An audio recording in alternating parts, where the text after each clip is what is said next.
evening, everybody. We will shortly kick off the talks for tonight's Product Tank event. For now, we'll give people a little bit more time to arrive. Just stay calm, engage with the community on YouTube. Feel free to ask us questions, grab your favorite beverage, and we'll be with you shortly.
Alrighty, we'll start to kick off. So welcome everybody to tonight's Product Tank event.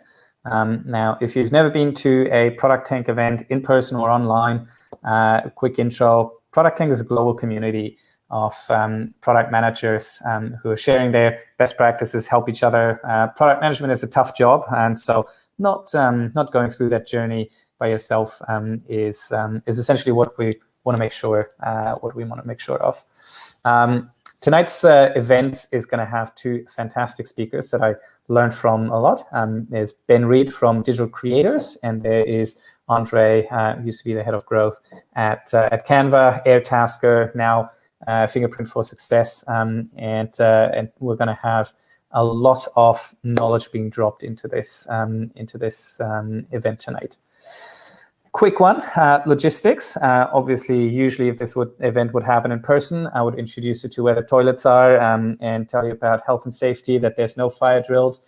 Given you're at home or in other locations, familiarize yourself with where the toilets are, etc. I'm here in the city of Sydney, so we want to acknowledge the Bidjigal and Gadigal people, who are the traditional owners of this land on the Sydney coast, and we acknowledge all elders past and present and extend this respect to all Aboriginal people who are here with us today. Quick background, so you've got an idea of who I am. I'm Benjamin Wirtz. I'm currently a co-founder of Aurelius, which is an addiction recovery application. And previously in my life, I've founded a couple of businesses. I worked with Atlassian, Google, and a bunch of other tech companies. I've taught product management, and I dream about product management at night, apparently. I've also got with me my co-organizer, Peter, who will introduce himself. Hey everyone, I'm Peter Choi. I lead the growth and optimization team at PwC Digital. So there I help companies build, scale, and optimize digital products and services. Wonderful. So Peter will lead the fireside chat with Andre later on, and I will lead the Q&A with Ben Reid, and also wrap the event up at the end of the evening. Quick acknowledgement also to our sponsors, Optimizely. We wouldn't be having these events without them.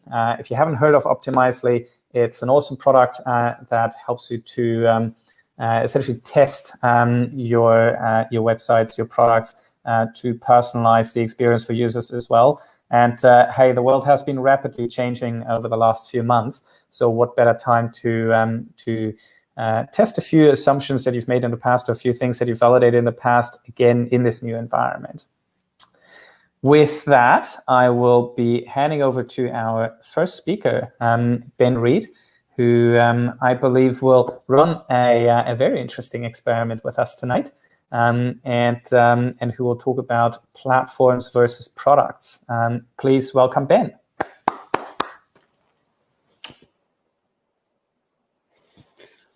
Hello, everybody, and happy Wednesday. I'm just going to get my screen up. All right. Hopefully everyone can see my screen. We're all good to go. I've even got my little Google timer set, 20 minutes. So I'll try to keep this short and snappy, and I won't open that sort of inception screen within the screen. So I mentioned to Ben, I'm happy to make my Miro board where I've done all the slides for this public. So if you want to participate and be involved, the link should be somewhere in the comment section, and I'll see your cursor come up. And feel free to contribute post-it notes right over my slides. I'm big on embracing Miro chaos. Okay, so I'm going to zoom back and tell you what we're going to cover today. So I'm going to do a quick intro on myself. I'll keep that pretty snappy. There we go. There's a first guess, So if you do come on board, there we go. Go up and say hi up on the say hi slide. So get yourself a post-it note and put your name up there so I know who's part of the experiment. If you've used Miro before, we can grab this post-it note, copy and paste, and say, my name is Ben. So we're going to do a quick intro on myself. I'm going to speak to a couple of really influential pieces of content that have both influenced the talk tonight, but shaped my thinking around platforms versus products. Don't you love a good Miro live collective exercise? And then I'm going to invent a few more terms because I can. We're going to speak about minimum viable platform. I'm going to speak about minimum lovable platform. Then hopefully I'm going to explain why you should actually care about it. And then we're going to open up for some questions. All right. Look at that sea of cursors going on. All right. So let's kick off quickly about myself. So I've been doing product for a while, definitely back before product management was a word, certainly before it was a word anyone actually wanted to attach themselves. So I've been at this for about 22 years, calculated 20,000 hours on it, and there's about 10 million Australian households which use something I've built. Not all of them I'm proud of. I've got a comp sci background before doing product-y, project-y, MBA stuff, and now I really focus on full stack PM. And trying to specialize on all the skills required to be a great product manager. First part of my career was doing a lot of stuff within big corporate world. Telstra, Foxtel, KO are three of the main ones. Then I've done a lot of stuff in the small end of town, both founding my own startups and being involved in startup accelerators in Sydney, Muru-D and Remarkable, two of the main ones. And now I run a product management and innovation studio called Digital Creators, which I call the Goldilocks. It sort of is bringing best of corporate and startup world together and doing venturing work. So what our tagline is sort of product management at your service.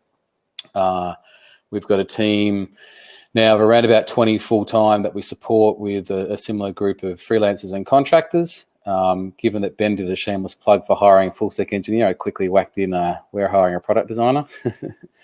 And the way we organize ourselves is sort of, I tend to stay away from jargon, but I guess it's a classic agile squad. So we have a product manager who acts as the mini CEO, a tech lead acting as a mini CTO, and a product designer acting as a customer experience lead.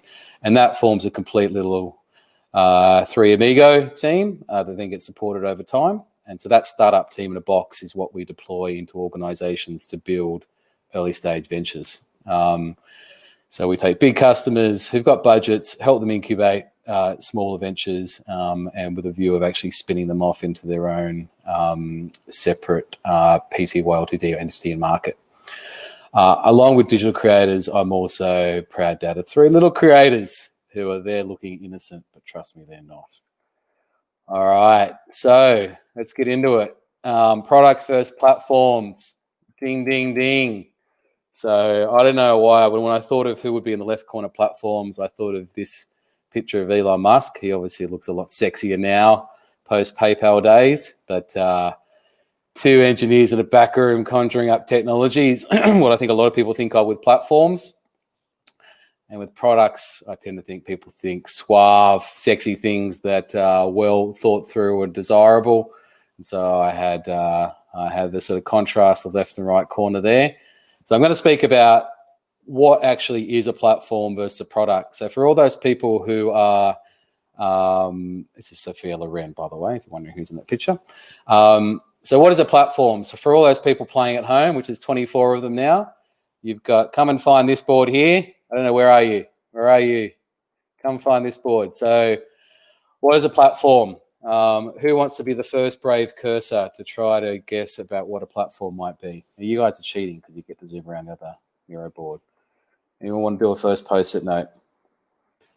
I'll tell you what, while we do that, I'm going to tell you how I commonly hear platform described. So what I hear often is people go, I've built an app or a web app. I got a back end and I've got a database and we're talking to some third-party stuff. So, but I really don't want us to just be thought about as an app. So I'm going to talk about us as a platform. Sounds way more interesting than just an app, right? Really what they are talking about is just the collection of components that are making up their particular app. Here's the other thing I often hear with platform is, doesn't sound so, exciting being just a little old product. So let's make it big and sound big. So we are a platform. So I'm sure many of you have heard platforms sort of used and abused in that way. So what have we got here first? A system allows me to do different tasks. Yes, nice. One place to do all the things. Yes, that's a shared component. Yeah, like it. All right, well, why don't you guys keep adding to this board as we go. I'm going to cover today three things. So what I've called MVP, so minimum viable platform, MLP, minimum lovable platform, and why you guys should care about it. So most of you will recognize this guy. He runs a very unsuccessful venture capital firm in San Francisco. You can see how miserable he is with his investments. So he wrote quite a seminal piece on platforms, which is actually backdated 2017, which is the three kinds of platforms you meet on the internet. So I highly recommend checking it out, and I'll make sure I post a link to it. So what did he speak about? He spoke about the three levels of platforms. So for him, level one was you've built an API. So you have built an ability for people to be able to program on top of what your product or service is. Level two is I can actually plug in to your product. So lots of examples there historically, but I think Figma and Miro would be two good product management examples today. And then level three is what he called runtime, which was quite nuanced in his article. I didn't find it particularly clear how he described it, but it effectively is where you've got something which isn't just plugged in, it's literally part of the ecosystem, and that your product or service is actually helping people not just build on top of it, but also make money. So some key points that Mark makes in this article. First one is having a platform is always better than not having a platform. And I wholeheartedly agree with this. Just by thinking about how people build and extend on what you do, you will build better products.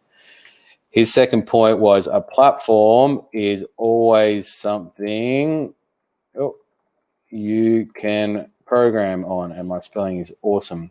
So if you can't program on top of it, you don't have a platform. Apologies, Uber and other marketplaces who call themselves platforms.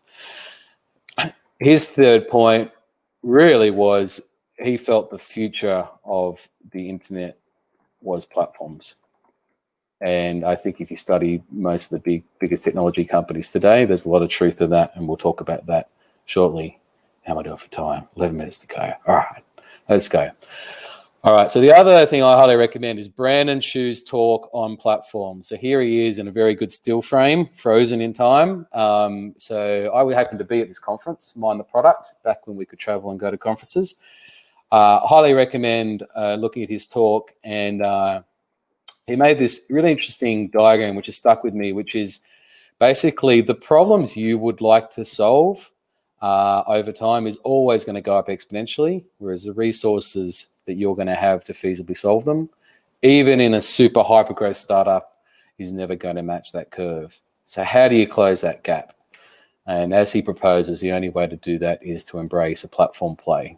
He talks about 3 types of platforms. So he speaks about a developer platform, a marketplace, and what he's called a product extension platform. And there's lots of correlates with what Andrianes had done with his level work previously. So I was going to do some live mirroring just so you could see how bad I am at it, even though I live in it. But I've sort of prepared a few earlier. So what's a developer platform? So I come along as a builder. I pay dollars to a platform, which gives me some wonderful code to build stuff quickly. So we all can think of some great examples there. So I've just given 3: Stripe, Twilio, and AWS, of course. Then there's what gets called a platform a lot, which is I need something, someone's offering it, I'm going to pay you, but I'm going to go through a platform, and both the demand and supply side pay the platform directly. So Airbnb and Uber are a great example of this, but you'll notice in this case there's no actual code being built on top of the platform. And then there's sort of the combo world. So I pay platform. I should go that way. Here we go. Let's do some live mirror adjustment. I pay platform. Platform gives me code.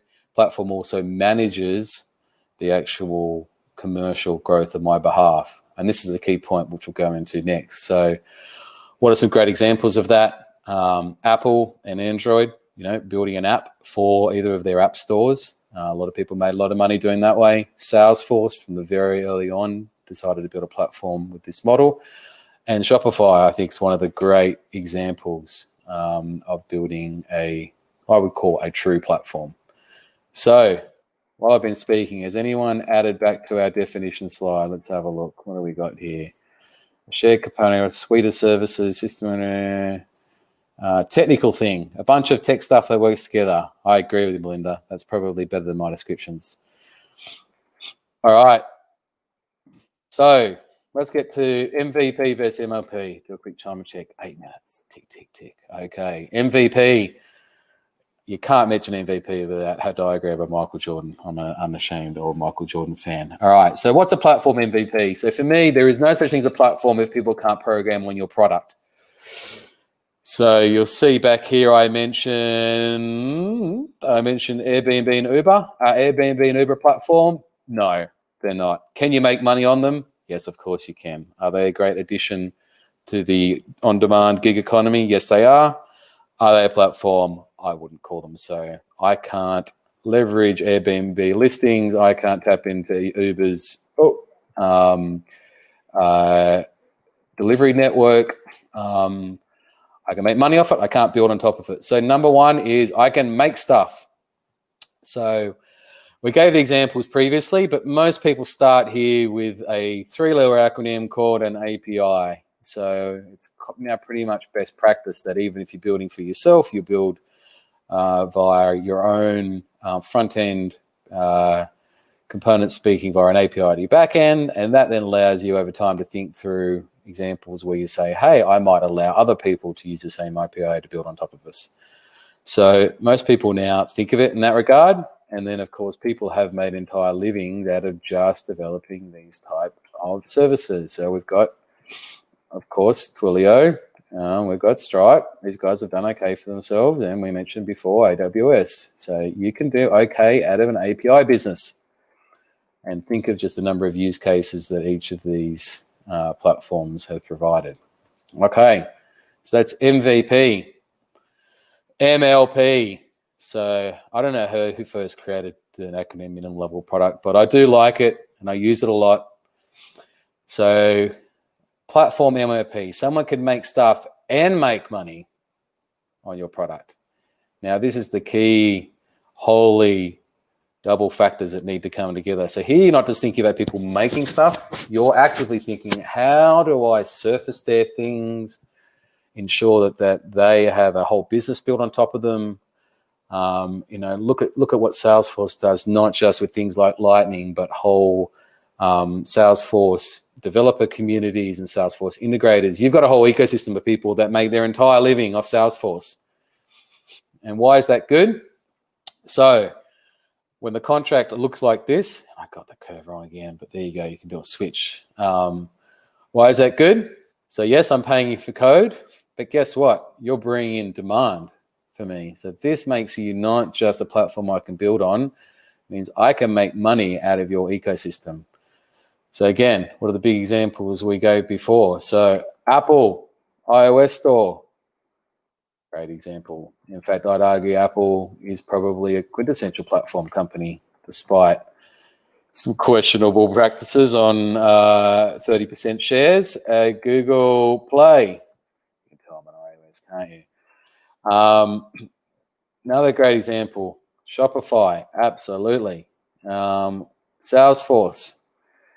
Now, most of us only know the existing or the Facebook of today, where you can't build squadoosh on top of it. But if you remember early Facebook, you could poke sheep and do quizzes and do games. Same with early Twitter.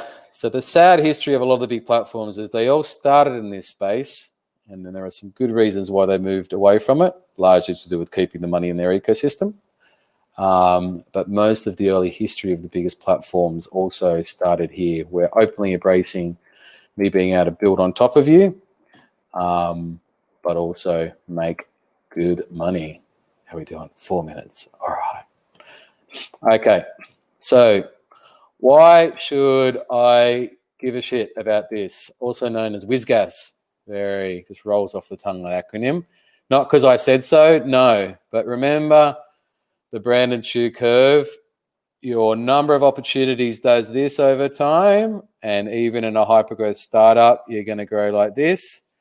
So you end up with this, there we go, nothing live sketching, this exponential growing gap. And the only way in Brandon's world, but I tend to agree, you can solve that is through adopting a platform mindset. So if you want to be a lot of things to a lot of people faster, the sooner you base a platform mindset, the better. There's an intangible here with, hi Jenna, good to have you on my Harness Creativity slide. So Mark Andrianes makes an interesting point here, which I've been thinking quite a lot about in preparing for this talk, which is if you are not an open platform, and I swear I had an unhappy emoji there. Who deleted my platform there? If you're not open, then you've got all these people that want to build, want to make, want to create, want to extend. So they're just going to go choose something else. So if you are not that place that offers openness and offers creativity, builders are going to go elsewhere. So you can also think of your platform build as a way of harnessing creativity that is latently out there. Oh, and I got married, so it doesn't matter. And avoid being that platform that gets left behind. And that's why I am actually quite negative on a platform like Facebook longer term, possibly even Twitter, any platform which ultimately does not embrace this. The creativity moves elsewhere. So Facebook's innovation is pretty much all stuck within their internal product teams, who are full of wicked smart people. But the interesting stuff arguably is happening on most other social media platforms. Here's another key piece. There's an inherent flywheel with a platform. You build something which allows other people to build cool shit, which makes them money, which makes you money, which makes you able to build more cool shit, which makes them able to build more cool shit, and you have a beautiful virtuous circle going on. So this ability for you to reinvest through effectively allowing micro-entrepreneurship for people building on top of your platform is an inherent flywheel. So why don't people do it? Final time check, 1.5 minutes. All right, doing okay. So I'll give one reason. It's hard. Second reason is it's long-term game. You don't build platforms overnight. And the third is you have to have a bit of a growth versus scarcity mindset. And a lot of companies that raise large amounts of money, the whole point is that it gets stuck within a very small number of LPs in a VC fund, doesn't get shared around. Now, why is it hard? Because you're actually got to satisfy 3 parties as part of a platform play, or up to 3. You've often got a buyer, you've got a supplier, but you've also got a developer. And so while you've got a core platform, you've got to build a product and you've got to build a service which satisfies each of these groups. And so again, Brandon goes in his talk about what he's done for Shopify here to do a great job of this for all sides of his marketplace. And he treats his developer community as having their own product and service and treats them as their own stakeholder group. And that's a super important part of what is a true platform play. The other thing I say on a platform is, in the Yoda words, to try, or there is no try. Don't be half pregnant. I balls up the quotes. What is it? Try or not try? Here we go, Yoda. What does it say? No try or try. There is no try. There we go. All right. There's my timer up. So, summary. Hopefully, at the end of this talk, when someone now comes to you and says, what is the word platform? You can say, I know what it is, and I've got some great examples, and I can articulate the difference. And hopefully all of you as product managers can think about how you might start platforming what you build. And I shall end there and open it up for Q&A. Awesome. Thank you so much, Ben. I hope other people are clapping as well. The sound of silent clapping on YouTube. How do I balls up the Yoda quote? Do or do not. There is no try. There we go. Apologies to all Star Wars fans. Always the risk of turning Alrighty. So thank you. That was very insightful. It was very a nice summary of a lot of awesome content that's out there. To the audience, please just post your questions on YouTube. We'll pick them up from there. Ask Ben anything. I did hear that. Or you can post on the board here as well if you happen to be playing along. I've got 37 people now, so that's good. Or that. Now, if I zoom out on the board, I can see that some accidents have already happened. So I'm not sure how long the board will last after the official parts are done. Let's go nuts. I've made a copy. Don't worry. I wouldn't trust a public Miro board to anybody. All right. We'll see. So as there we go. Jenna was clapping. Okay, and I should probably say, awesome experiment with the Miro slides. I'm surprised how well it went, but there you go. I think your faith in the internet might be a little bit better than mine. There's a big platform called the internet, Benny, which has done okay for itself. Well. See, as a German, I'm acutely aware that of the I forgot what it's called now, but the theory that the longer a conversation goes on the internet, the chance increases that it leads to some sort of a talk about Hitler in the Second World War. Yeah, Godwin's law. Yeah, the longer you talk to someone, the more likely they are to call you an Nazi. That's why I try to limit the conversations here to 15 minutes. Yeah. Right, so awesome. Now you talked about some of your favorite platforms, and I like what you said about the different customers. And I'm curious. Where are you as a product manager? Like what does a platform have to do for you as a product manager using that platform to give you a great experience? Yeah, so I think Well, I mean, firstly, there are the basics. So there's nothing better than a really good product that's thought through, like its APIs. It's got a sandpit where you can spin something up. You can do really quick proof of concepts, get out there and market and test something. So you can just tell when someone's not just built an API, but has thought through, how do I get someone else to kind of like rapidly prove and prototype on top of what I built? And having just come off a venture where I've had to work with a good number of vendors, definitely the difference between good and bad stood out loud and clear. I think there's a sense of whether they're trying to build a community. So are they active in community? Are they building a community space online? Are they encouraging conversation? How do they take on board feedback themselves? Because ultimately the beauty of a platform when it's done really well is you have, like this Miro board, you've got cursors flying around everywhere giving you feedback, and there's a collective wisdom of the community which is very powerful. So do you just give lip service to that, or do you actually care about it? Do you have a community manager in your team or not? Do you write content? Do you have a voice externally? So there's a number of signals there that I find are pretty loud and clear as to whether a company's taking platform seriously. And then ultimately, per my definition, are people making money off the back of what you do? And so if you don't have sort of people propping up whose almost only business or job is being your ecosystem, certainly over a longer term, then you're probably not a true platform play. Awesome. Okay, which leads to the next question from Haribo Tagara, if I pronounce that right. Do you know of any companies that have successfully transitioned from just being having a product to offering a platform? Companies that have just transitioned from having a platform. It's a good question. The answer is not many. And this is why I encourage product managers to think about it up front, because if you don't think about it early on, it's hard to retrofit a platform play on top of it. So the fact that nothing jumps out to me is probably a sign. I mean, I've certainly seen companies pivot from where they were originally and decide to redesign it around a platform. Let me come back to that. Started product, moved to platform. Yeah. Good question. Yeah, indeed. And so there's one question here about open source. When people actually not just have an API, but they can see your source code and they can, well, depending on the license, do with it whatever they like. Is that the ultimate platform? I don't know if I use the word ultimate because, having been in open source, it has its own pros and cons.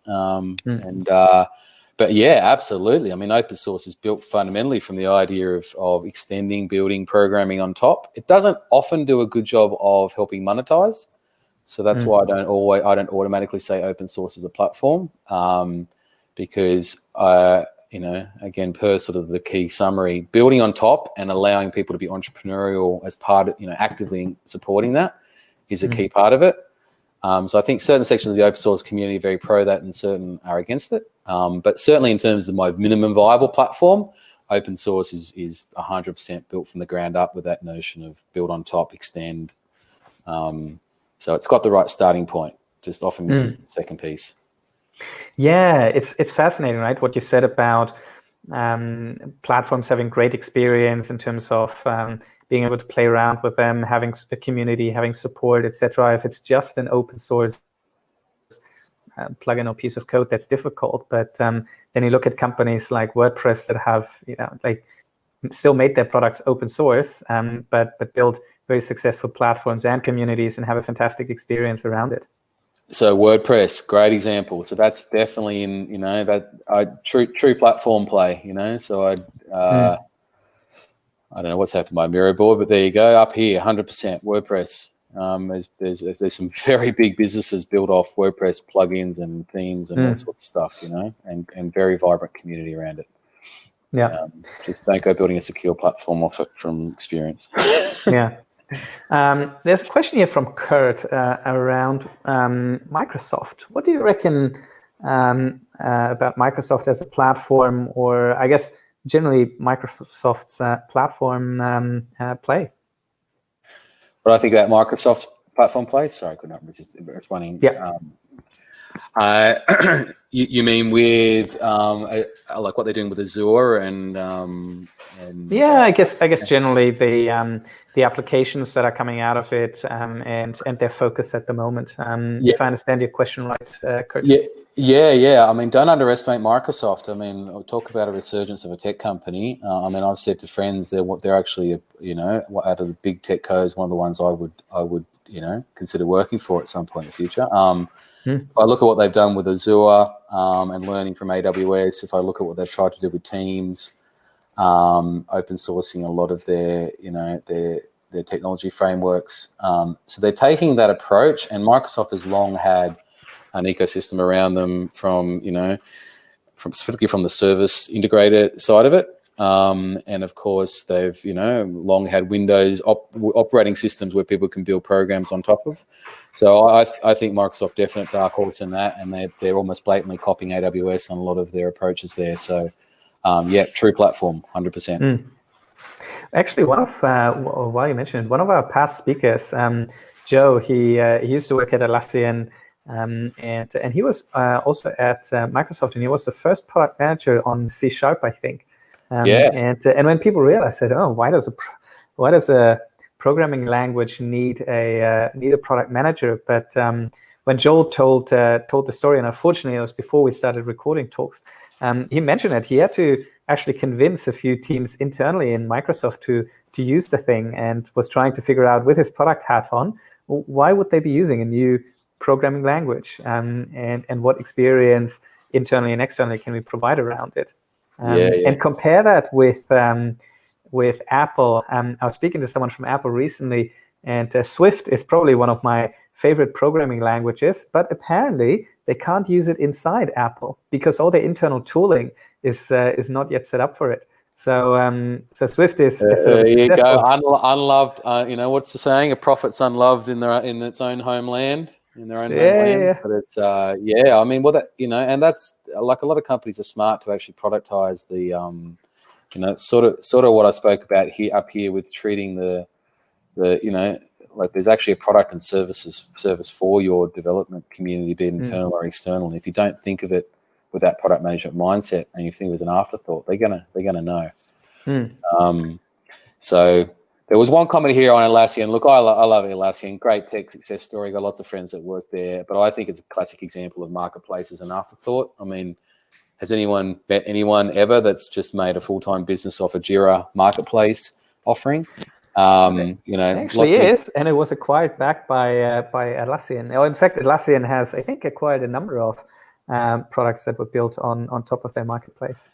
Well, that's a fair point. So if you just want to be bought by the marketplace itself, then you can go. It's the same with Xero as well. Like there's quite a few examples of people building stuff on Xero with a view of just getting bought by Xero. So okay, I take it back. I wouldn't call it not a platform, but I would definitely call it an afterthought attempt at it, not a forward thinking. Yeah. Alrighty. Would you disagree, Ben? Or is this something we should spar on more? Maybe I'm being unfair.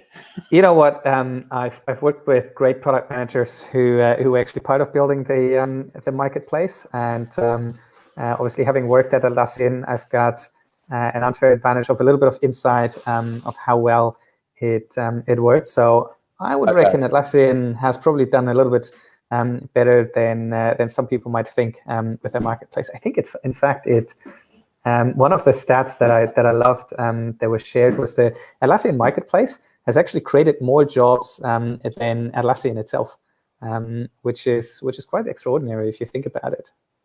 Okay, all right. Well, I must be incorrect on that one. That's good. See, strong opinions lightly held. I certainly, having used a lot of Jira marketplace stuff, kind of go, I pretty much stick with pretty vanilla Jira and Confluence these days because a lot of those plugins tend to have some issues. But well, that's good to hear. I think Xero is the other example I'd often point out where such potential with that marketplace, and I do know some examples there as well. But I think it's a great play with Xero if you want to get bought by Xero. But if you don't make it that way, it's probably hard, for most of those Xero plugins to achieve scale, and partly because Xero isn't out there pushing it like they should be, to be honest. There's actually an interesting factor that you mentioned here, Ben. I've got two more questions for you, and then we'll wrap it up. First one is, so Atlassian, of course, built a reasonably strong platform around an ecosystem around Jira. And then they ended up acquiring Trello, which also started to be a platform and have plugins. But nowadays, they get a lot of strong competition from Asana, which has APIs, but really everything inside Asana is pretty closed. And I suppose, where do you see sort of the advantages and disadvantages of building platforms at the end of the day? So, well, partly what you say there is there's a risk of backing the wrong horse there for sure. And so, the rise of Asana, a lot of people use it early on and dismissed it, I think. But it's really done a great job with that tier one customer base. And yeah, Asana, I was just doing some Asana stuff the other day actually, and their integrations have got pretty sophisticated. So, be very careful about just backing one horse, unless that horse is ridiculously big like a Salesforce. But I would say at a certain scale like Asana, there's such benefits from you getting scale for what you do. And certainly with a lot of these plugins, if they're easy enough to build, they're a great way for you to get exposure to an audience easily. So I look at also, I think Miro has done a great job of its integration work. So I use Miro with Airtable, and I use it with Notion, two things I like. And so they've actually had to build a lot of these themselves, but just building a lot of these simple plugins. So there can be a great sort of acquisition strategy, I think, for a lot of products, particularly early on when there's not many plugins and you could be one of the first there. So I think there's a great little window to ride a growing product, be one of the first parts of their marketplace, add value early on, and then they're more likely to promote you. Airtable blocks is another example, which we've been doing a lot of experimenting with as well. But again, a case of platform from a point of view of building, but I'm struggling to see how they're helping me make money, Airtable blocks, at the moment. Awesome. Last question before we go into our next talk, from Prashant. Sorry, no, I've got the wrong person here, from Samira. What are the specific skills you would look for in a product manager to put in charge of a platform compared to someone who just builds, applications and features like normal products? That's a good question. That's a great question to end on. I see people have done all sorts of stuff in my diagram. So there is, by the way, a platform product manager role out there, and so you can, if that's what you want to be, you can be just that. It's a very sought after role. It's a very senior role. It tends to be sort of senior PM, head of product style at a minimum. And what you're going to need is, well, firstly, you're going to need to be full stack product management. There's no getting away. If you're weak on any of the pillars of product management, you won't do a good job of platform. I think by and large, you need to have a software engineering background or a very good grasp of technical concepts, because you're going to be nurturing and building out a product and service for the development community. So if you don't know what you're doing there, it's going to shine through very, very clearly. So strong tech background or super strong grasp of tech concepts is important. And you've got to have that commercial understanding of why you're even doing a platform and how you actually enable other people to become successful entrepreneurial on top of what you build. So for me, it's sort of taking, if you like, maybe traditional product management and needing to over-index on the tech side and the commercial side of it. Which is why, by the way, I'm such a big fan of Brandon Chu. I do follow Marty Kagan and a lot of other influential product managers. But if you had to list one person who I have, the deepest of respect for, and I think represents platform management, it's Brandon. So look up his. He doesn't write as much anymore, but he's got his black book. Where is it? Here you go. Check out his Medium articles, and he talks a lot about what it takes to be a platform product manager. So. Awesome. That'd be my final advice. All right. Alrighty. Thank you so much, Ben. Thanks for sharing all those knowledge bombs. And Now we're heading into our next talk. We're going to hand over to Peter Chewy and to Andre from Fingerprint for Success. Over to you guys, and enjoy the fireside chat. Thanks, Ben. Hey, Andre. Really grateful that you're able to join us for this. Before we get started with all the questions that I have that I'm going to bombard you with, I'm going to give you the opportunity to introduce yourself and the FORS where you're working now. So over to you, Andre. Good. Great to be here. So, brief introduction of myself. I've worked in a bunch of startups here in Australia from very early days to them being acquired, either being acquired of one of the leading players in this space. Yeah. Right now I've gone back to day one, essentially a very early stage startup called FOS that essentially finds out someone's work style and try to put them so that companies can either coach them or put them in a best project that fits their personality, essentially. Now, it's not personality, work style, motivations, and yeah. You're still working through the product market fit for your company, so it makes sense. So we're still trying a bunch of things to try to how to position the product, essentially. Awesome. So obviously Andre was being very humble. These startups that he was talking about include Canva, Airtasker, Pocketbook, some of the most kind of successful startups that have come out. So I think my first question, that I had is, why did you go back to startups? What gets you, what do you enjoy about being in startups? I think, what I enjoy most in early stage is discovery. It's kind of like a soft clay. You still have a lot of leeway to play with it. You can shape it and change its direction. For a lot of larger scale-ups and larger companies, obviously the product is given to you. They usually have a product. You can paint on it. You can add stuff on it, but the base is done. So it's like it's there. Given that. So yeah, I think being able to shape that direction and discovering and then inventing as we go, that's my primary passion. Then on the other side, for larger companies, what I don't enjoy is obviously a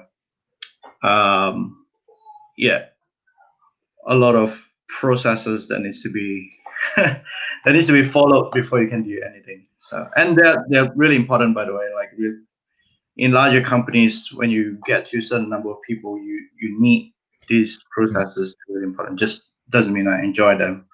Yeah. My hobby, like study of mushrooms, are really important, but doesn't mean I want to spend my life doing that. So yeah. Awesome. I don't know if you caught my LinkedIn post, but I actually talked about processes and how I think it decreases the variance of outcomes, but it creates a ceiling as to how much you can kind of change a product or something, because processes naturally, slow down or make the deviation less. So before I kind of jump into the next questions, just post your questions that you have for Andre in YouTube. And then I'll kind of try and add them and integrate them into our things. All right, next one. What do you miss the most from working with Canva and Airtasker? I think the team. Yeah, so startups obviously, very small team. You're much closer. People know each other, but in a larger company, you have more people to hang out with and bounce ideas. Not that I hang out very much. I'm an introvert, but I do enjoy bouncing ideas and challenging people. So my advice to a lot of product teams and startups is to always assign a devil's advocate. So like if you have 7-8 people or something like that, and they are all really like-minded because they bought into the mission and stuff like that, they could just like go into one direction. So they need to assign like someone who disagree. In a larger company, that just comes up. Someone it just happens. that's it. Like, why are you doing that? So yeah, and that allows you to like refine that idea. So. All right. Okay, so those were the easy questions. Now we're going to go into some harder ones. Now, I know that, on top of working for FOS, you also advise some of the companies that you've worked with previously. What are the challenges that you help these startups, these companies that you're advising, that you don't have to really think about at an early stage startup?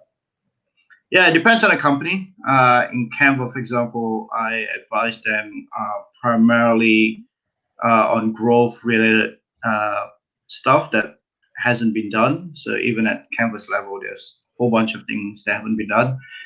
Sometimes it's more about a current channel that is working but needs to work twice as well. Like, what should they be doing next?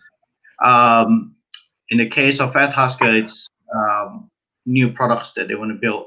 So in allocating capital, what should be allocated, like how much should be allocated to which product team, and what that first version should look like, exactly what the problem should look, is that we're trying to solve, and this sort of questions. But as an advisor, like I can't get into the details too much. So usually what I do is just like challenge some of the assumptions that are made. And that's why I like my primary value contribution, I guess, to the team. I mean, that's one of the most important things, right? Is understanding the risky assumptions. Just on that, so when you were talking about Airtasker, do you think, so for a new product in today's age, is it more important to get the problem right or the MVP right? If you had to choose. I would say it's related. So if you don't get a problem, it doesn't matter what MVP you're building, right? Often the problem is very soft in the beginning. So, we want to build a better product that does this. So the question is, what is better? What do you mean by better? And so people will say, okay, better in this way. And then, it is like strategy. So trying to be very concrete about exactly what you're trying to solve. Then once people go down a solution route, they will say, okay, the product can do this, can do that, can do this, can do that. And I mean, like solve this problem, but also solve this problem. And we want to, do both. And I would say like, okay, have one primary goal that you're trying to solve. You happen to solve a whole bunch of other things, but you don't achieve the primary goal, that is still not a successful product. So people often lose some of the some big products involves 100 people over 6 months or something like that. They lose sight of why they built this in the first place. And they go build all these other things that doesn't achieve that. So definitely that's a problem that I solve. So, working with some of these, these established startups now, when they were early stage, what are some of the kind of lessons that you've learned growing them that you can share with us? Yeah, I think the best startups like, Canva, for example, they innovate a lot. So they build and invent a lot of things. Jeff Bezos, so today Amazon put out a statement, right? Today for the House Committee. It's still day one. And on Wednesday. And then in there, talks a lot about, invention and experimenting. So Amazon started working on AWS in 2004, right? In 2004, Amazon was going through this turnaround in their retail business. They were struggling. They were being compared to eBay, blah, blah, blah. It would be very, very easy for them to just say, okay, we're working on our core business. We want to focus, right? Which is another thing that, people would always say. And we just want to make buying stuff really easy, like retail. Let's not do AWS. Like, why do that? It's abstraction, and exactly what he said in the statement. So to me, it's like having read a lot of history, and I like reading history, especially business history, like the early days of the automotive industry and stuff like that. Like there's never a good time to innovate. There's never a good time to invent. There's no magical moment where you say like, okay, we're smooth sailing, so let's go invent new things. It's never that way. It kind of have to come from the founder to say like, we are an invention company. Like we just want to build cool shit.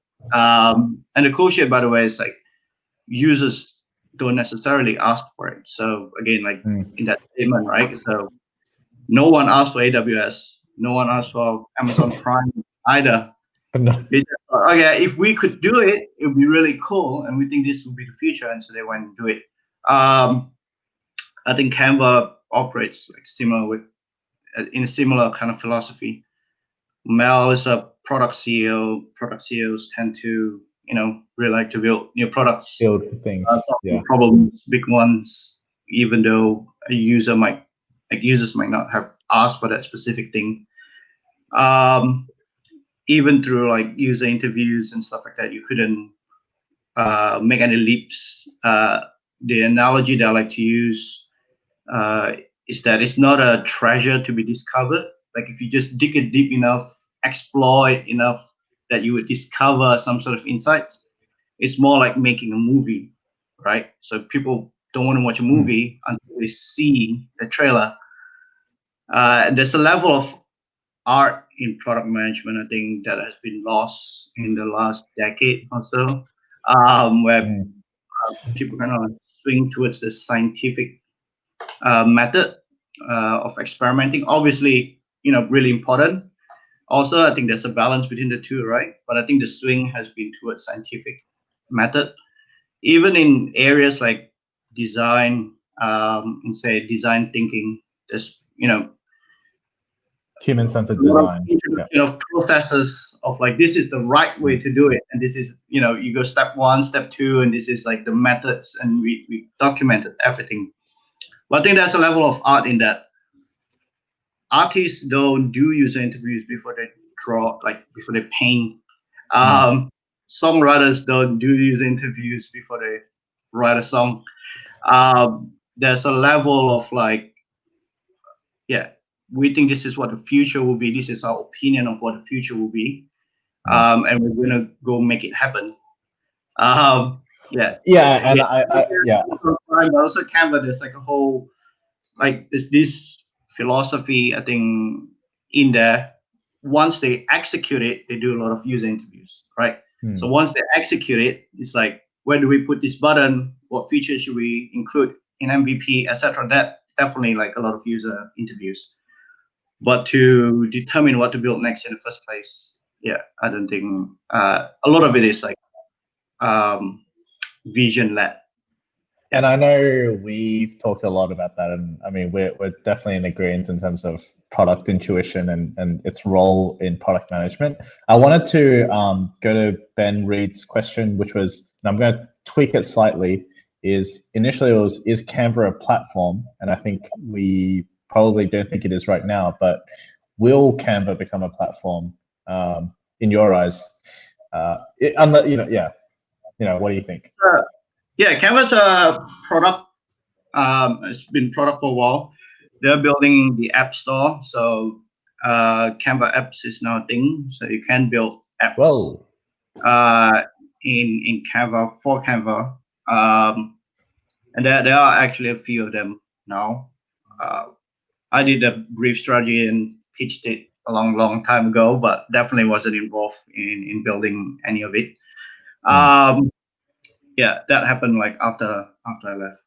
But even in the very early days, there was a concept of like Canva button, which allows people to embed Canvas editor in other products. So Facebook, you want to allow people to easily create Facebook ads. You could do that. That was to many kind of different developers to kind of use the product. It's not really a platform, I don't think, but the current version with the API and opening up the marketplace, the sidebar of building app in there, I think that's much closer. the platform. Awesome. Now, you've obviously had a really interesting and amazing kind of like career and still going. Think about some of the challenges you've faced, like with growing these massive companies, and tell us one that you were able to solve, and it would be even better if all the failures that you went through first before you solved it. Tell us about a challenge like that. Yeah, so when I joined Airtasker, for example, I was VP of Product and Growth, so I got to leeway essentially to allocate capital, anywhere in the company. So if I say like, we should invest in engineers, let's hire more engineers, build more product, or I can say I could take the same $100,000 or whatever and invest it in SEO or AdWords or whatever. So have to kind of balance and look at where's the highest leverage point. Originally, I thought, let's invest in SEO and getting SEO working well. Eventually, we did 10x SEO. In hindsight, that contributed a lot to like our acquisition, but overall, the growth didn't really come from there. We also invested a lot into product and making the product kind of a lot smoother. But again, turned out that did contribute to growth, but wasn't a major contribution. The big thing in Airtasker, I think, in a lot of marketplaces that a lot of founders dismiss is monetization. So the thing with marketplace, it's when demand buy a service off a marketplace, they're not really buying your product. Your product is just the intermediary. They're buying the actual service or the actual product at the end. And if that service, isn't up to par, then, regardless, like doesn't matter how well your product looks, how well designed, how seamless it is, there will still be, unsatisfied. No one will use it. Yeah, exactly. So when monetization come in is we can, as a marketplace, we can incentivize for the good behavior and disincentivize for bad behavior. And so we went from one flat fee to multiple levels of fees based on the behavior that you display at the marketplace and your reviews that you get. And that turns out to be like the massive driver. In the first year. So like every other thing doesn't even compare. We tried like a whole bunch of things because we had to turn the company around at the time. And so, when we did that, like assignment rate went up, which is our activation. I think all the marketplace like cancellations start dropping. Went down. All the good behavior started appearing because people want to pay less fees, etc. So that's like what is driving a lot of that. And that's my experience in general. By the way, it's like I get 2 or 3 things right per year, and that's it. Like if I get 2 or 3 things right per year, that's a good year. And then I might be doing 20, 30 different things, and 27 of them doesn't do anything, essentially. And Airtasker is the same thing. It's like a lot of really things that we do really well didn't do really well. So we introduced Afterpay into Airtasker, for example. Didn't really do anything. There's a very low adoption rate. Didn't really increase any of our marketplace apps. So really the 80-20 rule and you're really applying it with the kind of bets that you're taking. Has it changed in terms of, knowing that it's like these kind of 3 big bets that kind of make things really 10x? Has that kind of changed how you approach, how you experiment? Yeah. What I like to do is this again like a judgment call, right? About what is the right level of risk to take. And so these days, what I feel like, talking to a lot of companies, some established, some are just starting out, it's the swing towards conservativeness, and you can see that by like, if you want to run experiment, what is the process that you have to go through? So for example, they would say, okay, what is the data to support this experiment? And so some people might require 2 different graphs. Some of them might require you to put together a business case. They might say, okay, have you done user interviews? Have you done comparative analysis? Have you done whatever? And so all that process is trying to achieve is that you're not working on the wrong things, right? So if you work on the wrong things, you'll be wasting people's time. The problem is, as you do more of that, the idea becomes watered down. So the idea usually starts from like really crazy, and then at the end of that thing, once you refine it, it's like, of course we need to do it. Does that make sense? It becomes really obvious. And so, obviously you don't want to go like, okay, any crazy shit ideas, like let's do it also, right? So there's this sweet spot in the middle where like something is plausible but not like impossible. Crazy. But it's also not like it can be executed. It doesn't take too much time, and so there's like this sweet spot that I try to find, and if it hits that sweet spot, it's first come first serve essentially. So if it hits that sweet spot, like let's do it, execute it really quickly, and see whether or not that makes a difference, and then you do it again and again. When you were talking about that, I was just gonna say sorry. Yeah, I've been doing this for like a decade or so, but like it's clockwork. 2 or 3 works per year. It just so happens like the 2 or 3, 10x the company or whatever. But what you don't see, pretty good track record. Work out, right? And I think that's like what Amazon and like what a lot of these other companies kind of keep saying is like invent. And the thing with inventing is that you don't know whether or not it's going to work. If everything works, then it's not inventing. There's a whole bunch of like the Fire phone and stuff like that didn't even work. But that's the price to pay for invention. So. Yeah, I was just gonna say before when you were talking about that, all I could think about is that idea of if everyone agrees or if everyone loves it, then no one loves it, right? Yeah. And you need to have people who are really passionate about it one way or the other, and then that really shows that there's probably a promise, or it's going to be really bad. Awesome. And so that translates to team structure and stuff. So at least in Canva, when I was running the growth team, it was a pretty big team at the time. The structure of the team, what I try to do is just like you own the team. And so you might bring me an idea, I would give you my thoughts around that idea, but the decision of whether or not to execute on it is on you. So if you think it's a good idea, then do it, even if I don't think that would work, but you have like leeway to do it. And I've been wrong like many times. So like things that I would say like don't do it turns out to be good, so. Really good. Yeah, I love how you empower your team.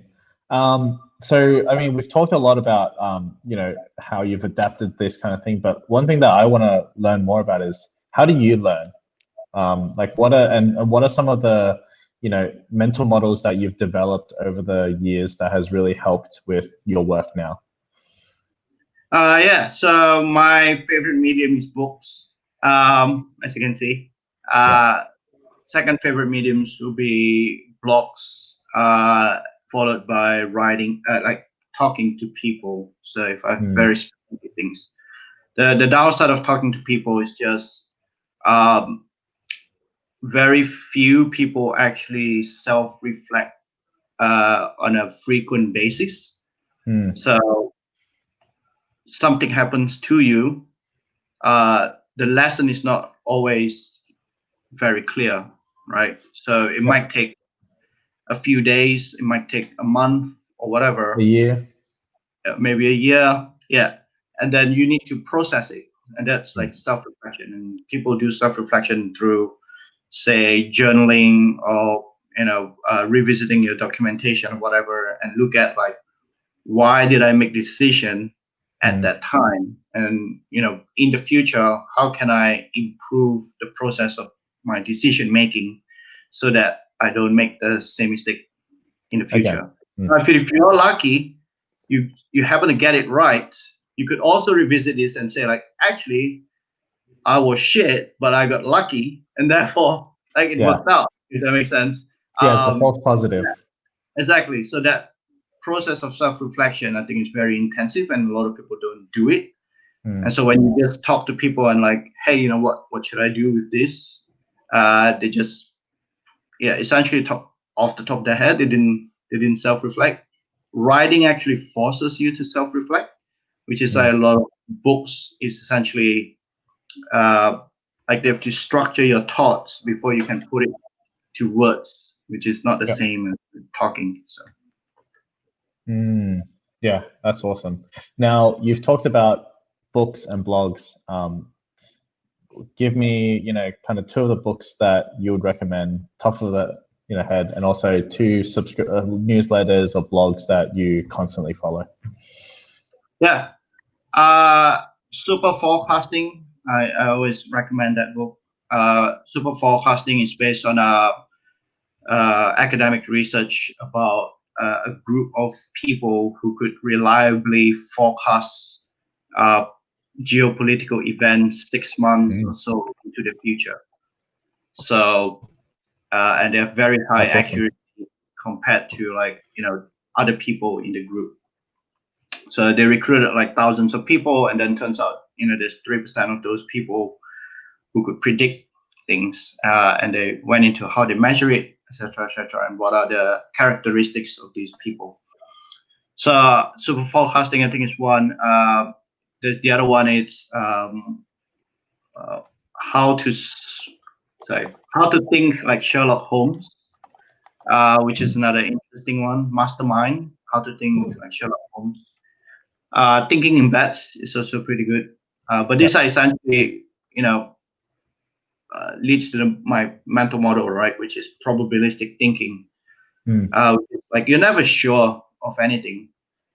And I think like in product, I think in growth and stuff, you read a lot of blogs. Blogs are usually written to spread an idea. And so the tone is always like, this is the right way to do it. This is how we do it. This is the right way to do it. This is the right process. You should always do this. But it's like, you do this enough and you realize that actually no one knows. Yeah. No one knows what they're doing. A lot of people just like essentially make a whole bunch of mistakes and then hit one that is like really, really good. But if you were to do a controlled experiment, they probably can't do it again. And you have to like go through 10 different mistakes to get another one that is like really good. But meanwhile, what I'm reading from, and this is like what I read from history and talking to founders. But meanwhile, what I'm reading from practitioners is that there's a whole bunch of process that you need to do to prevent mistakes, because these are like you don't want to do this, blah blah blah. Like look at this case study. But I think on a macro level, if you were to zoom out, I think a lot of those things actually kill a lot of good ideas. Yes, they prevent mistakes, but they also kill a lot of ideas. So counterfactually, it's really hard to do an A/B test on this. Counterfactually, they might be doing more harm than they're doing like favors to the company. So my role is always pushing companies to like just take more risks. It's really easy today to justify not taking those risks, but if there's like an idea that you're particularly passionate about, you should try it out. Just try it out. Yeah, I love it. That I mean, the way that you kind of described how like where to look for what is really interesting. I've always read a lot of articles, and the articles that really I gravitate to is the really long form ones, like status as a service, and like things by, I think it's Kwok. chain, Quark chain on Figma. Like those ones are very long form, and they're not telling you what to do. It's like opinion pieces, and I really get drawn to opinion pieces because it's just their ideas on a page. Yeah. So Ben gave us a question. Andre, what is your method for writing things down, and how do you choose what to do it for? Yeah, so I keep this thing called decision journal. So if you Google it, there's a couple of people who start writing about decision journals. I think it's a relatively recent thing. I also saw a tweet from Toby Lutke, who's the co-founder and CEO of Shopify. He also just started doing this. A decision journal, essentially, it's a journal of your decisions. So I made this decision. Here's why, like why I made this decision, blah, blah, blah. And the idea is that you would revisit that decision that you made, which, no one actually, from what I, like in my circles at least, like very few people do this. And so you would revisit that decision a month on and look at, okay, was my reasoning sound? How did that decision turn out? And a month on, you might say, okay, that decision was the right decision, and that was, and my reasoning was good. But then a year later, when you revisit the same decision, that is now new data. Yeah, because between a month to a year later, there's new things happening. And so then you can revisit to say like, okay, why did I miss this new thing, right? So that in the future I can factor that into my thinking. Was this new thing like would be impossible for me to know in advance, or could I have known it if I had just done something? And so you keep that journal and revisit. For me, it's like up to 12 months. After 12 months, I kind of just don't revisit it. There's too much new things that could have happened in 12 months that. Exactly. So from the super forecasting kind of book, the limit was about 6 months. So once they try to get people to predict something 3 years into the future, it's pretty much. Yeah. But 6 to 12 months, you should, not should be able to. It's actually very hard to do. But possible for you to improve your decision making kind of skill. So. That's awesome. I mean, I thank you so much for that question because I know what I'm going to be looking up tonight. So what is a good book or person you follow to learn about the art of product management? Anyone that comes to mind? Product management specifically, I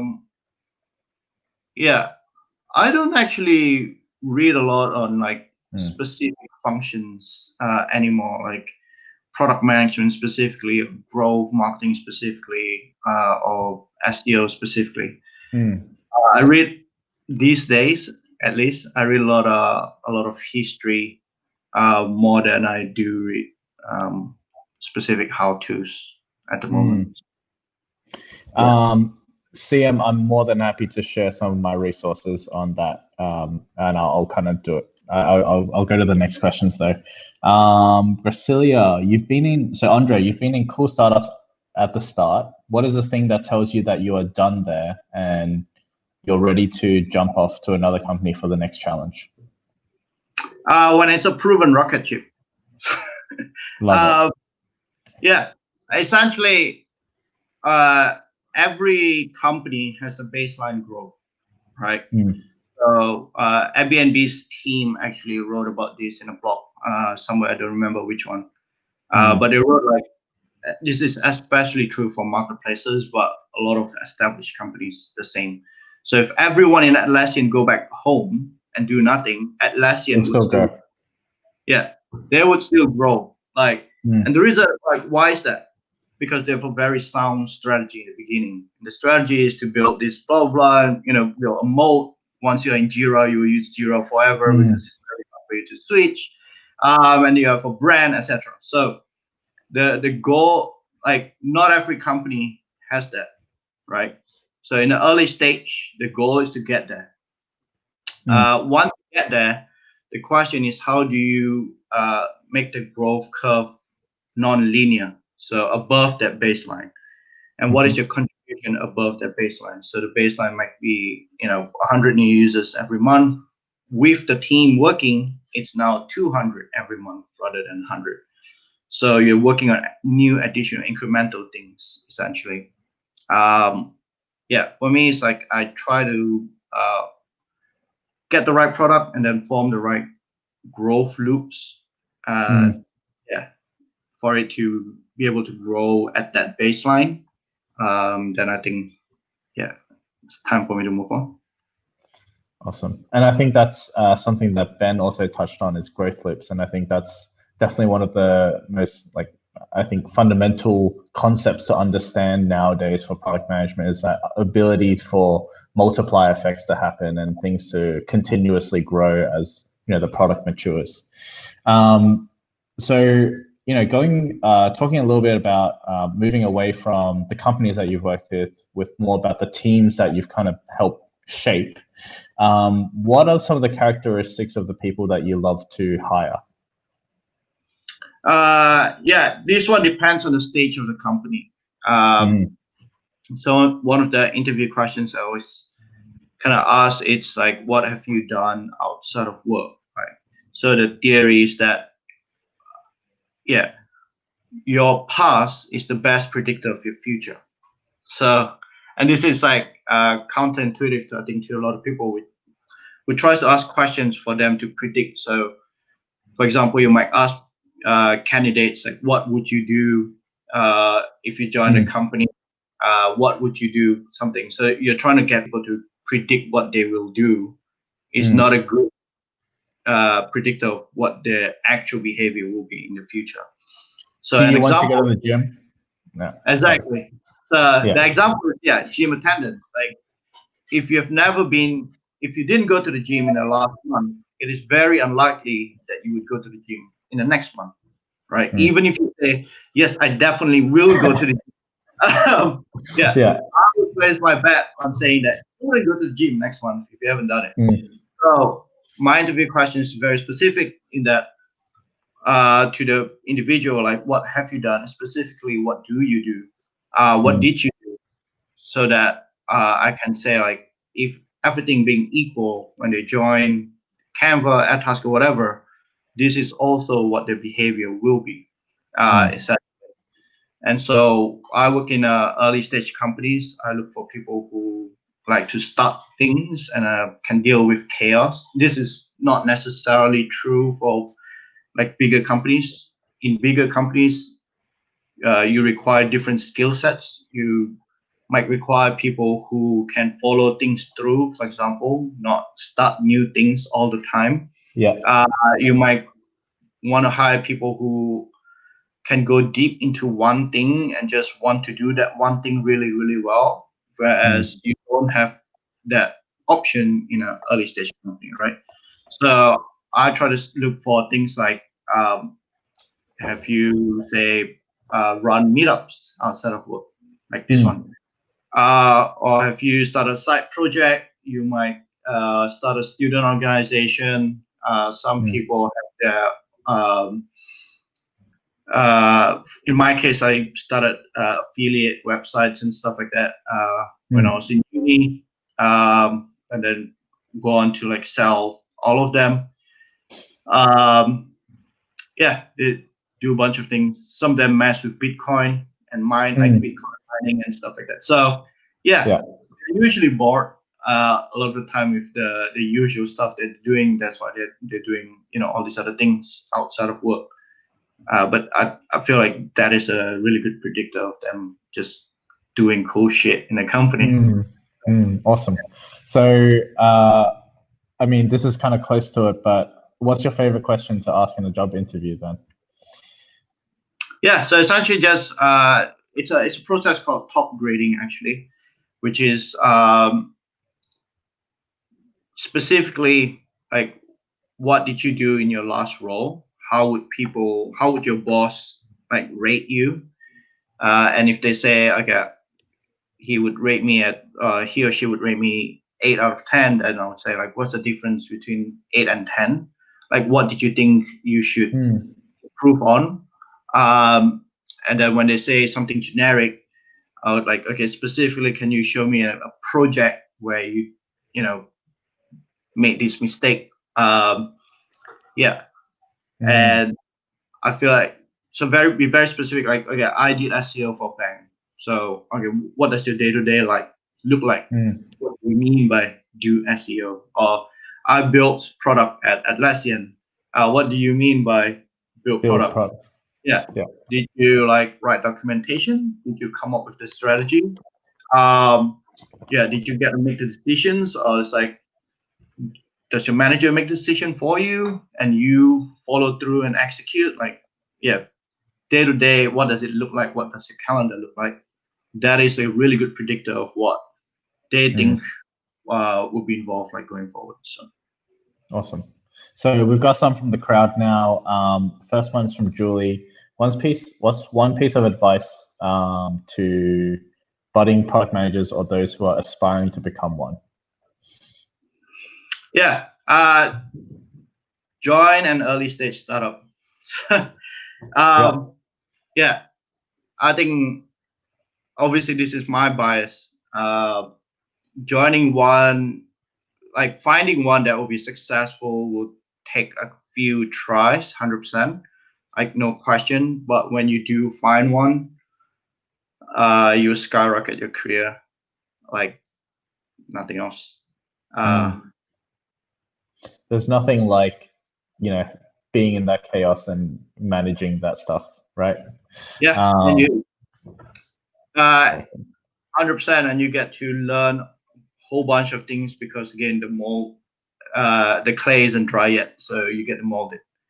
That is not the same compared to a lot of in more established companies. But so look at the VPs of product at some of the biggest, the first product people at some of the biggest companies, right? And look at their background. So, who is the chief product officer at Shopify, at Dropbox, at Atlassian, I think Switch. Or look at the chief growth officer, the first one at Facebook and stuff like Chamath. All of them. Before all those companies, right? Before these people join all these companies, they're just another product manager. They're not special. They didn't come from fancy schools. Some of them did come from Stanford or whatever. They didn't work in multi-billion-dollar company or something like that. A lot of them just came from nowhere and went to that. It's not like they knew something, therefore make that happen. So for me, it's, the same thing for me, actually. So awesome. This one's from Kurt. What's your view in terms of the trends that are taking place in B2B platforms and marketplace products? What do you mean views? I am long on marketplace and platforms. I think, a lot of the theoretically why they work do make sense to me, and having worked in some of them, they're a lot more challenging, I think, than what people assume they are. So marketplaces, for example, Airbnb took 7 years to take off. So and that's a long time. 7 years just going for nowhere, and then one day it just happens, the network. That's crazy. So that's for marketplace, right? I think for platforms, depending on the kind of platform that you're talking about, but if you're creating new standards, for example, expect it to be a very, very long game. AWS took 2004 was when AWS started. Didn't really take off until 2010s area. So and it needed the cloud wave to really push it before AWS was kind of able to make that billions of dollars. There's a whole bunch of examples of platforms and marketplaces. like product is a much easier way to start, actually. So, yeah, like once you build product, you find product market fit, you can sell it. If it takes you if it costs you $1 to build, sell it for $1.10, and you just start making money. Yeah, platforms and marketplaces takes a very long time. So.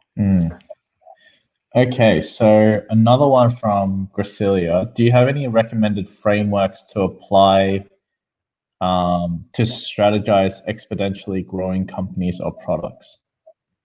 Oh, that's a tough one. Yeah, I think that's very hard to templatize. So yeah, 5 forces I think is the most generic one that is out there, and I actually do like it. There's a book. If you're talking about strategy specifically, there's a book, Foundations, 7 Foundations of Strategy. It's by this guy who was an early investor at Netflix, and he worked very closely with Reed Hastings. That just talks about like the 7 types of moats that you can build for strategy. And so the recommendation is that you go in building a product knowing which moat that you eventually want to build before you go build it. Yeah. So nothing more to add there. Okay, awesome. So this is going to be the last question, and I think it's a perfect way to end it because this is where you started. What is the best way to learn about SEO? SEO. SEO is actually it's a relatively easy thing to learn. I think obviously a lot of SEOs would disagree with that. But, yeah, I feel like SEO is as a function is relatively easy. The problem with SEO is very much the same as product. Once you get big enough beyond the startup phase, a lot of it's managing trade-offs. It's the same thing. So a product team would like to do this. The SEO team would like to do another thing. Yeah, what should you like? Who gets the yeah, and it's never 100% like SEO way. So what is negotiable? What is not negotiable? Are there any creative solutions to it, etc.? It's the same challenges, and a lot of SEOs are actually not prepared for that. But in terms of SEO specifically, moz.com is a really good place to learn. And you Brand Fishkin, all his posts as it's right there, and you can probably learn SEO if you give it a month or whatever, from zero to hero. You can also learn Facebook ads and all these things in a month. But it doesn't mean you'll be really good, because a lot of it comes from a practice, and the new ones, once you start implementing which ones are important, which not, blah blah blah. I think that one takes experience. So. And I think just to add to that, I think learning the theory of SEO is easy, but then I think the best way to learn, is just to do it, right? If you can get a post or your content article, whatever it is, to be first, or the snippet, that is what is about to be SEO. Thank you so much for your time, Andre. I hope that was really, really informative for everyone else. I'm going to pass it back to Ben to wrap it all up. Great. Good. Thank you so much, Andre. That was incredible. Now that wraps up our event for tonight. Thank you so much, everybody, for joining, for asking awesome questions.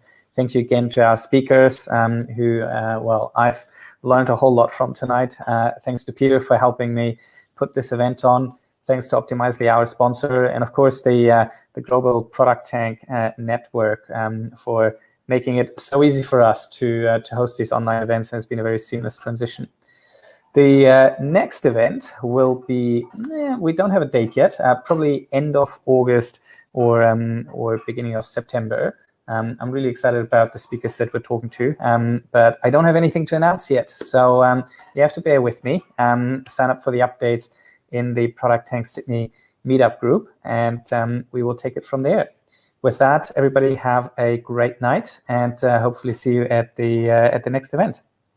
Bye-bye.